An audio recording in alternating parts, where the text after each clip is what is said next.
Hey everybody, I'm Ryan, and here at eTrailer we install, test fit, and review a lot of different parts. That way we can help answer any questions those of you might have. And that's exactly what we're doing today on our 2017 Cadillac CTS. We're going to be taking a look at and showing you how to install the Curt Trailer Hitch Receiver. So if it were me and I was looking for a hitch to put on my Cadillac, I think the first thing to come to my mind would be, how's it going to look? How's it going to affect the appearance? These CTSs are really sharp cars, and you wouldn't want a big old hitch hanging down below here, taking up a bunch of space and being really noticeable, at least in my opinion. And out of the hitches available, I will say I think this one definitely looks the best. Really, the only thing you're going to be able to see is this receiver tube opening here, and it's going to sit up relatively close to the bottom of your bumper, but still be easy to get to take those accessories in and out. And it's also going to have this reinforced collar, which isn't a huge deal, but I think it looks a lot better having this collar as opposed to not having one there. Just gives a hitch a more complete or finished look. It's also going to have this gloss black powder coat finish, which in my opinion kind of just adds a nice touch to it and really helps it blend in with the back of the Cadillac. So this is a Class 1 hitch. So it's going to give us that 1¼ by 1¼ receiver tube opening. And it's going to have that standard 1/2-inch size pin hole. Now, a pin and clip does not come included, but if you need one, you can find it right here at eTrailer. It's going to have loop style safety chain openings, which will give us enough room to use just about any size hook that we might have. So I can see a lot of people plan on using their hitch for accessories, especially things like bike racks. And I could see this hitch working out real well for those, and that's because it's going to give us some pretty good clearance. What I mean by that is the end of the receiver tube opening is going to be kind of just behind our bumper a little bit, so that should give us more than enough space to use those folding accessories and be able to swing them in that upright stored position without having to worry about them contacting the back of our CTS. Now, as far as the hitch's weight capacities go, it's going to have a 200-pound maximum gross tongue weight rating. And that's going to be the amount of weight that's pushing down on the hitch. So that's good for those 1 and 2 bike racks, for example. As far as the maximum gross trailer weight rating goes, it's going to be 2,000 pounds. And that's going to be the amount of weight that's pulling on the hitch. So that's the weight of the trailer plus anything that you might have on it. And I do always like to suggest, never a bad idea just to grab your Cadillac's owner's manual. That way you can make sure your CTS can pull that much weight safely. Now I'm going to give you a couple of measurements, and you're going to use these to help figure out which hitch-mounted accessories to get. From the ground to the top inside edge of the receiver tube opening, that's going to be about 11.5 inches. And from the center of the hitch pin hole to the edge of our rear bumper, that's going to be about 3 inches. You can use that measurement to help figure out that if any folding accessories you might have can be stored in an upright position without contacting the bumper. Now, one thing I do want to mention, just something to think about, is the CTS rides low to the ground as it is, and since our hitch does come down a little bit, it's going to put it even closer to the ground. So not a huge deal, just something to kind of keep in the back of your head, especially if you're going up really steep driveways or something like that. But other than that, in my opinion, probably the best looking hitch available for the CTS, and it's going to be a great way to carry around your accessories without really affecting the appearance of the back of your Cadillac. Now, as far as the installation goes, believe it or not, it really wasn't too bad. You would think on a Cadillac it would be really involved and difficult, but that really wasn't the case. We do have to remove our fascia, but in all honesty, there's a handful of bolts, everything's pretty easy to get to, and shouldn't really fight you too much. But speaking of installation, let's go ahead and put it on together now. To begin our installation, we're going to be underneath the back of our Cadillac, and on the bottom side here, starting from our wheel wells and kind of working all the way over, we're going to have multiple 7mm screws just like this that we need to take out.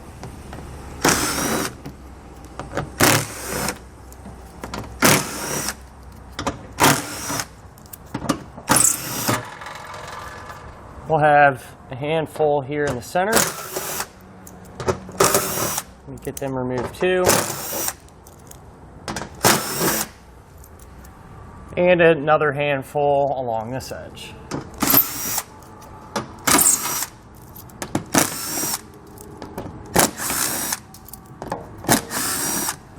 Now we can move to our wheel wells behind our rear tires. And if we look, we're going to have two fasteners, one here and one here. We need to pull those out. So I'm going to use a T15 Torx bit to get those removed.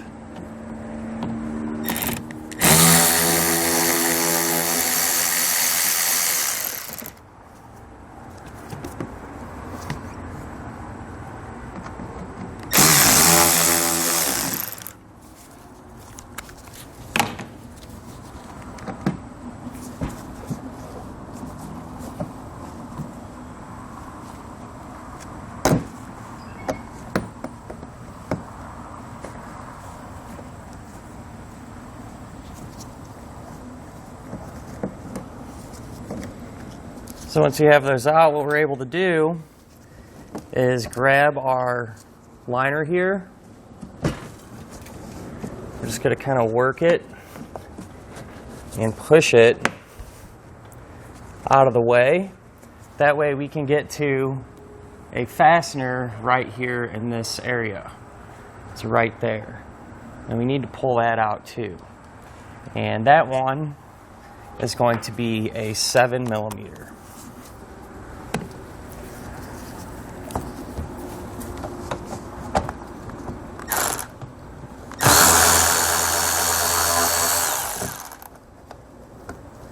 Now we have that one out, we're going to repeat this same process over on the other side. Now what we can do is open up our trunk, and we're going to need to remove this plastic threshold here. So there's going to be a couple of things we need to do just on the inside of it. So if you look at the very end here, we're going to have a little cargo hook. We need to get that removed. Take a flathead screwdriver, going to pry underneath this little cover. It'll just pop out of the way. And that will expose a T40 Torx bit screw there. So pull that out. Can set this to the side so we can put it back in later. And I'm going to repeat that same process on the other side of our threshold. With both ends removed, now we can pull our threshold off. So you can kind of lift up on your floor covering there, grab the bottom of it, kind of pull it towards the front and up. That should release the clips that's holding it in place. So if you look on the bottom side, you can see these little plastic fasteners. That's what was actually holding this down, and that's what we released. So with it off, I'll set it to the side for later. Now what we're going to do is just grab our floor covering. I think it'll be easier if we just pull this out and get it out of the way for now. Set that aside. And then if you look here on the side on our carpet, we're going to have two plastic pushpin fasteners that we'll take out. Just grab a trim tool or flathead screwdriver and pry those out. And once these are out, what we're able to do is grab our carpet and kind of peel it back, because we're going to need to remove our taillights. And this is how you get access to the hardware that we need to remove. So if you look on the back of our taillight right here, you can see that there's a electrical connector. So we'll disconnect that. Push down on that top tab there in the center and pull back on it. Then we can remove the hardware that's actually holding our light on. We're going to have 4 8mm nuts. So one here, one there, and then one way up top here in the corner. So I'll grab my 8mm socket and remove all those.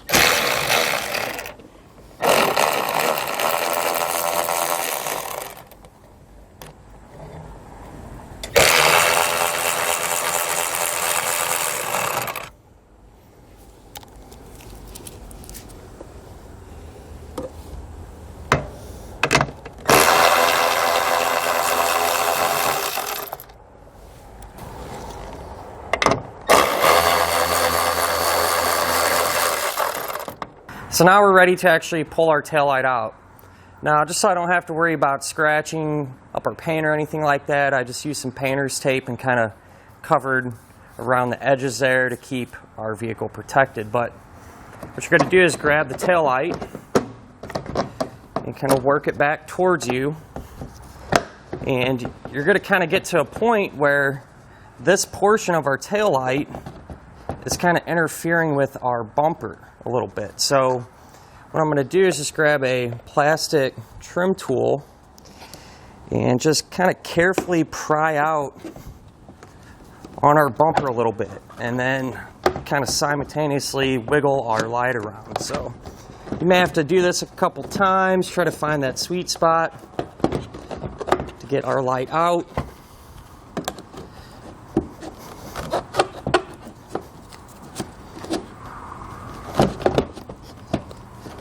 So what we're trying to do is get those 4 studs to pass through. So went ahead and got it out. Now I'm simply just going to repeat that same process over on the other side. So now what we can do is actually remove our rear fascia. So I suggest getting an extra set of hands to do this same thing over on the other side. But what I like to kind of do is grab the bottom, kind of wiggle it around and get it a little loose. Then at the corner, we're just going to very carefully pull our fascia out. And so you can see all those little rectangle holes. Those are actually little openings that go over these clips here. So we're just going to start on each side and then work our way towards the center. Just go a little bit at a time.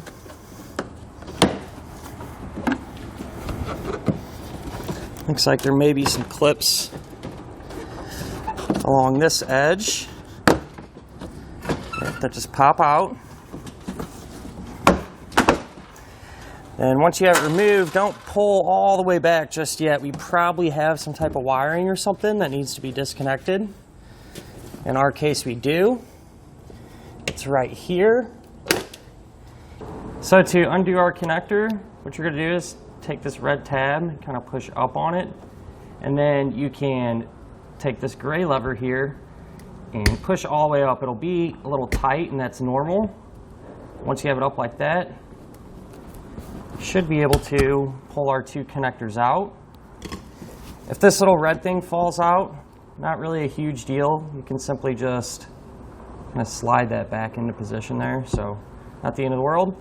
But now that we have this disconnected, we can go ahead and set our fascia off to the side somewhere safe. So now we can remove our bumper beam. So each side is going to have a total of 4 nuts. We're going to have 2 here at the bottom. That kind of acts as our exhaust hanger a little bit as well. And those are 2 that we're going to start with first. Grab a 15mm socket and get those removed. Once you get that one off, you can do the other one. Same size socket. And then we're just going to take this exhaust hanger and kind of work it off of the studs.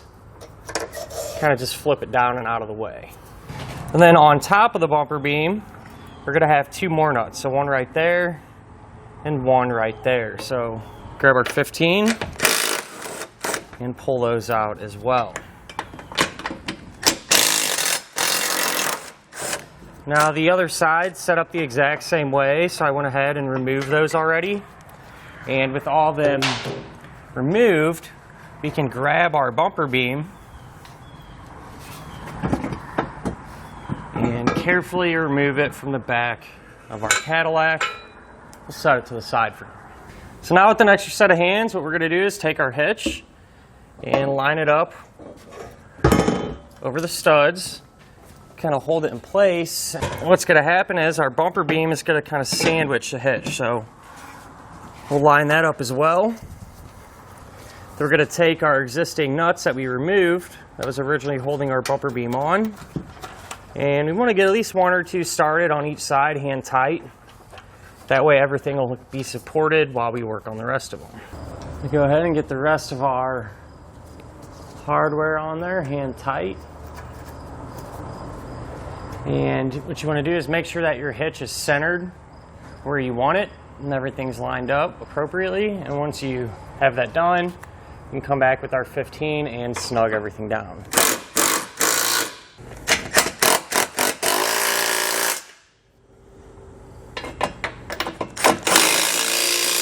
So now we can come back with a torque wrench and tighten all of our hardware down to the amount specified in the instructions.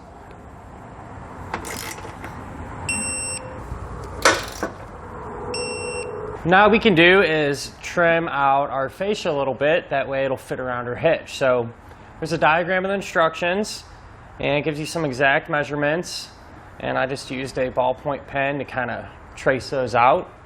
This is pretty thin plastic actually, so I'm just going to use a pair of tin snips to cut this out. I might actually use a utility knife as well in conjunction with that to get everything opened up. So just grab my snips and carefully cut our fascia following the lines that I drew out.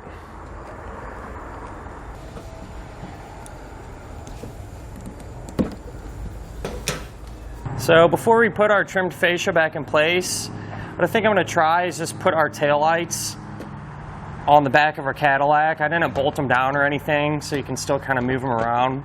That way we can avoid having to kind of peel this back like we did when we removed our fascia. So I think we'll have enough clearance to do this. And with these loosely in place, we can move them around a little bit.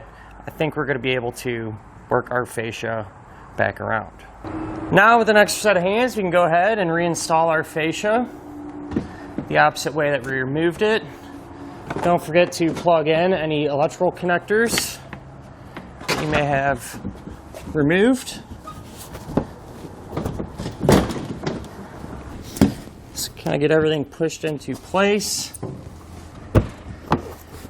and carefully work our fascia back into position. So while we're up here, we can go ahead and plug our taillights back in. Put our nuts on and re-secure them. Once our lights are re-secured, we can just take our panels, line them back up, and re-secure them with our push pins. And then we can simply just reinstall our threshold the opposite way that we removed it. And to wrap everything up top here, we'll go ahead and put our floor liner back in. And don't forget to reinstall all the hardware that actually secures your fascia on. And that'll finish up our look at and our installation of the Curt Trailer Hitch Receiver on our 2017 Cadillac CTS.